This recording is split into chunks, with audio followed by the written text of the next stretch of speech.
එන්න යන්න මාත් එක්ක. ඔයාලට ලස්සන දෙයක් පෙන්වන්න තියෙනවා. දැන් වෙලාව 6:10 වගේ. මම උදේ නැගිට්ටේ දැන් නැගිටලා එළියට එනකොට දැක්කේ මට හිතුණා මේක ඔයාලටත් පෙන්වන්න.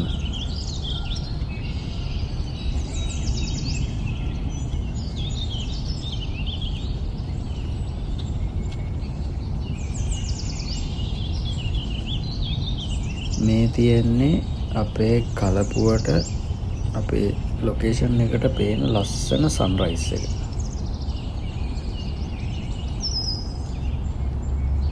පහුගිය දවස් ටිකේ පොඩ්ඩක් වැස්ස රෑට තමයි වැඩියෙන්ම වැස්සේ. එතකොට සන්රයිස් එක තියුනේ නෑ. හැබැයි අද නම් සුපිරියටම දිනනවා.